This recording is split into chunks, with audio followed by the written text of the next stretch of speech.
lovelies, and welcome to Crystals and Coffee. Thank you for joining me.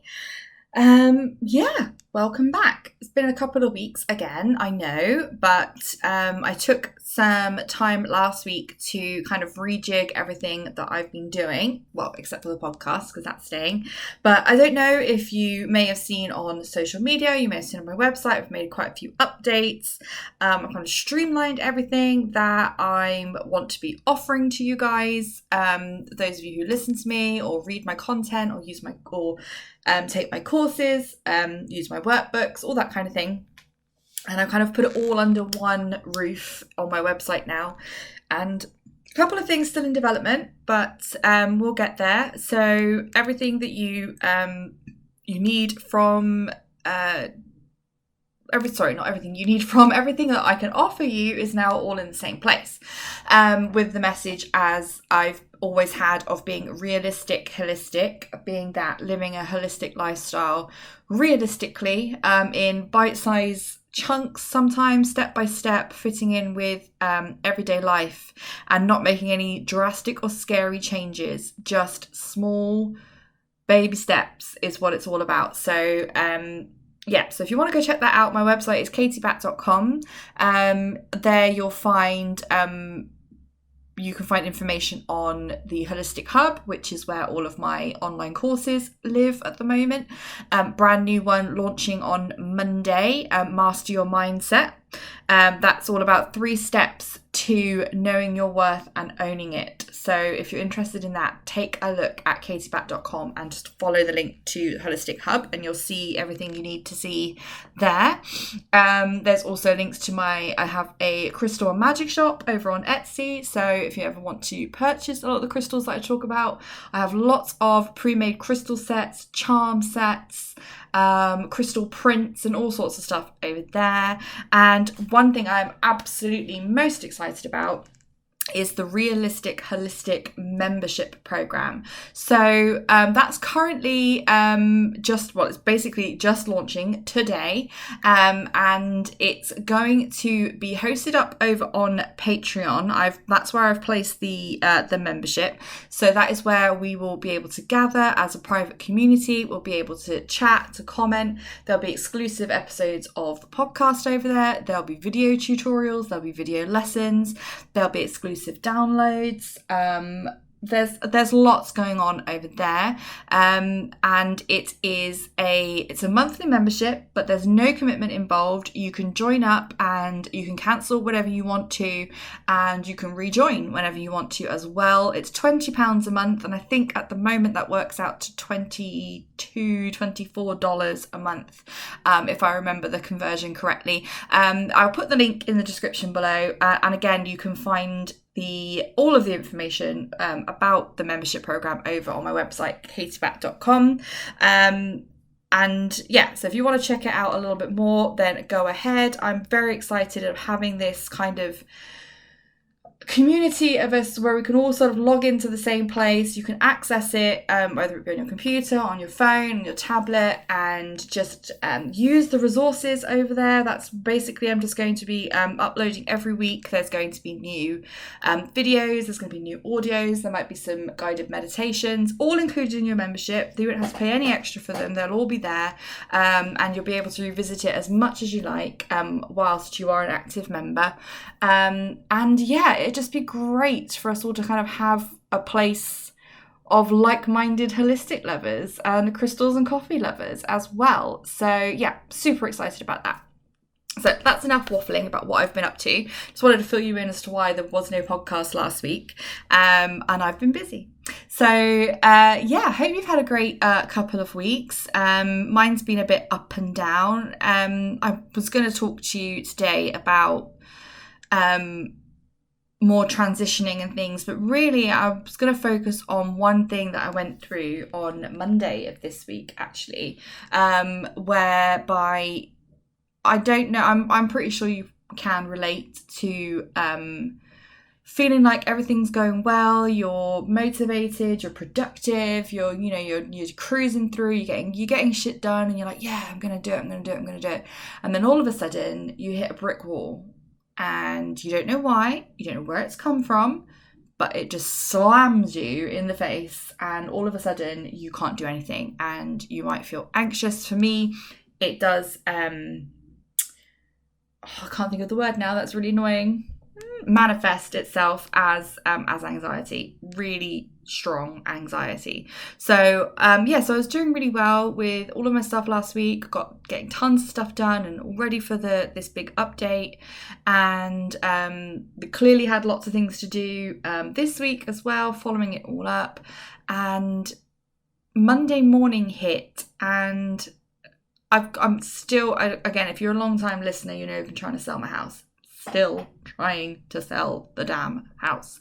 So, you know, that doesn't help. So that got on top of me as well, along with everything else. And I just froze on Monday morning. And it was really bizarre because it was my youngest son's birthday on Monday. He turned 9. So we had a lovely morning before school. He opened his presents, etc. and everything else. And I got them off to school. And then I got home, and all plans I had to crack on with all of this stuff that I had planned, it disappeared. All of this motivation just disappeared, and I was just overcome with this anxious feeling of just wanting the boys home from school and just sticking in my little bubble, staying in my little comfort zone, and not being very interactive at all. And apart from grabbing myself some food and having a couple of cups of coffee, I essentially sat on the sofa and just waited for them to finish school. It was quite paralysing, actually. It was just, I haven't had a hit of anxiety that bad for a long time. And I don't think it wasn't just anxiety. There was stress, and I think I'd obviously worn myself out a bit. I was tired, and it all came to a head on Monday. And I thought, well, I clearly can't be like this once I've picked the boys up from school, because, you know, it's birthday day. But yeah, I think that's pretty much what I was waiting for, was because when they were home from school, it kind of just gave me something to focus on, and obviously the birthday treats and birthday tea and birthday cake and all that kind of thing was just a very welcome, happy distraction. So yeah, it got to the point where I knew I had to go and pick them up from school, and went and got them, and I did feel a lot better once I'd done that, because I think that's what I wanted. I wanted to be distracted, and you know, short term I was for a couple of hours, but then I thought, no, I can't have another day like this, because everything will get on top of me and the cycle will begin of just feeling like I'll never catch up. And I've been there too many times before, and I really did not want that to happen this time. Not with everything else that's happened this year and however many delays for everything, for everyone. I thought, no, I need to sort myself out. And I forced myself to think about what I wanted to do the following day. So what did I want to do Tuesday? Because Monday, I was supposed to do all of my housework. The house is empty, husband's at work, boys are at school. It's much easier to do the house when there's no one here messing it up as I walk through a room. So that's what I wanted to do. And I thought, no, I would know for a fact that if I clean the house, and I don't mean some massive deep clean, I just mean general housework, dusting, vacuuming, that kind of thing, tidying up, clean the bathroom, would shift the energy in the house. The energy felt thick. It felt negative. It had been obviously me exuding my anxiety all day long. And it was, you could feel, well, I certainly could feel it everywhere in the house. And I thought, nope, can't do this. So I wrote myself a list. I have a great little book, a little book of lists. And if you're in the UK and you've heard of Mrs. Hinch, then it's one of her books, a Hinch list. If you don't live in the UK and you've no idea who Mrs. Hinch is, she's like a influencer, I would say, and her focus is on organization, keeping a nice home, all of that kind of thing. That's her thing. So I have her book, and I wrote myself a Hinch list, and wrote down everything I needed to do, and I thought, right, that I'm going to do that tomorrow. And I felt a bit better because I'd sorted my head out, got myself straight, and had a bit of a plan. And I thought, okay, fine. Went to bed. Tuesday comes around, same old thing, get the boys to school, everything else like that. Walk back in from the school run, and the last thing I wanted to do was housework. All I wanted to do in my soul was sit down on the sofa and drink coffee. But I really thought to myself, actually, I could, but it wouldn't make me feel any better because I'd end up thinking, oh my God, I've got so much to do.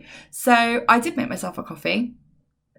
But I also put on my favourite playlist, which is full of 90s and early 2000 cheesy music, and cracked on, basically. Went upstairs, opened up my list, and just got going. Sometimes it's one of those things where it's the thought of things is a lot worse than actually doing it, because once you get started you get into a rhythm, and that's what happened. And I did, it was like 2.5 hours I think, and I smashed through, did everything, had all the windows open, all the doors open, I zoflorid everything smelled amazing.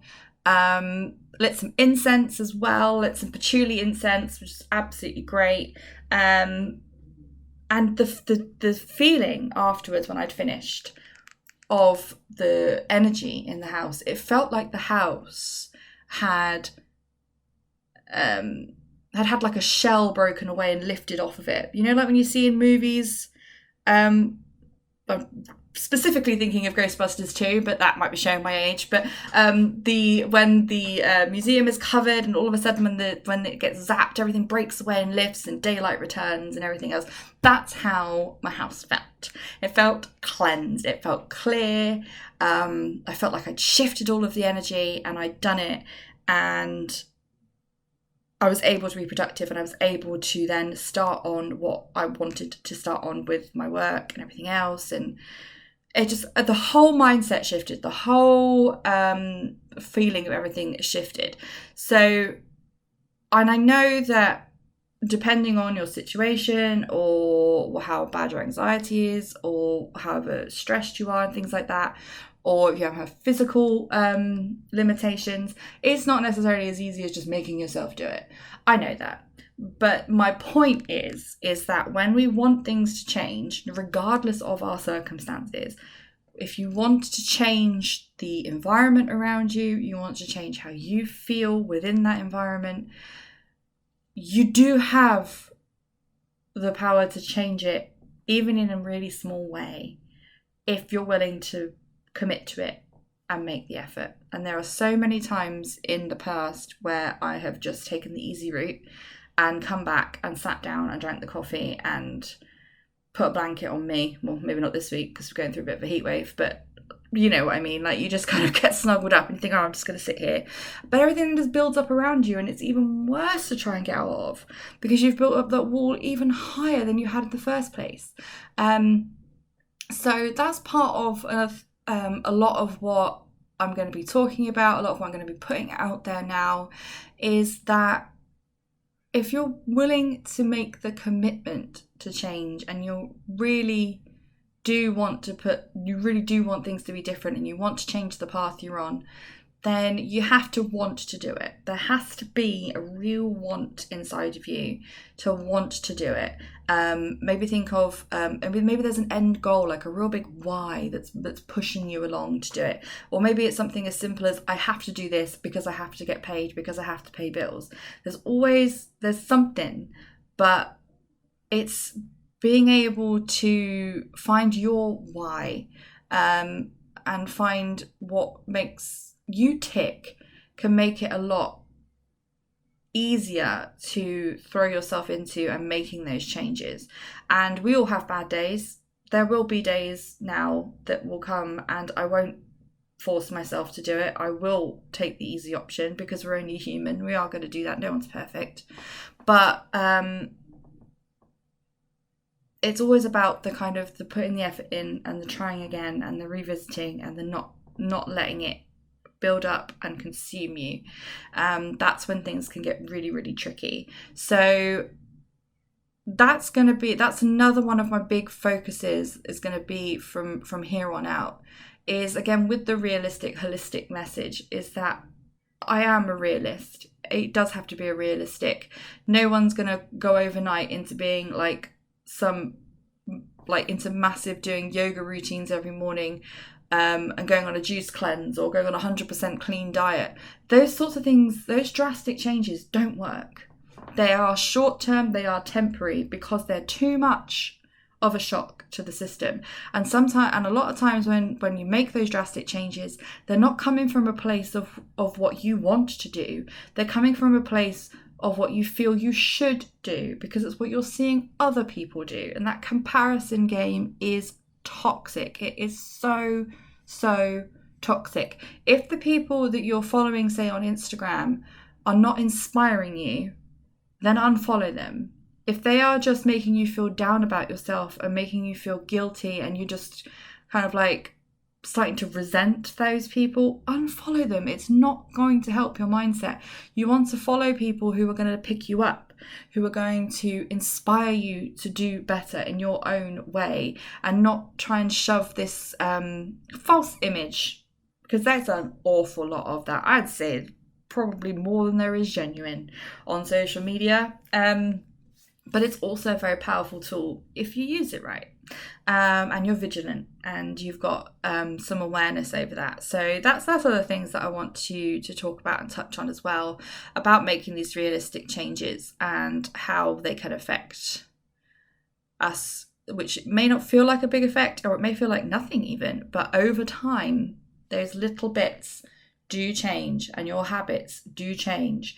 I'm not in the market for quick fixes. That's not what you're going to get, I'm afraid. It's you're in for the long game, and that's why I wanted to just share my experience with you on Monday. And yeah, I feel like I'm waffling a bit now. So I'm going to cut it off there for this week. I'll be back next week and we're going to pick up on that, and we'll I think next week we'll talk more about the kind of the mindset and the some little tips and tricks that I've picked up over the years, and things that I have spoken to clients about, things that I include in my courses, things that are tried and tested by me and by clients that I've worked with as well, and things I have learned from mentors and from other people, that advice that was invaluable to me, and I want to pass that on.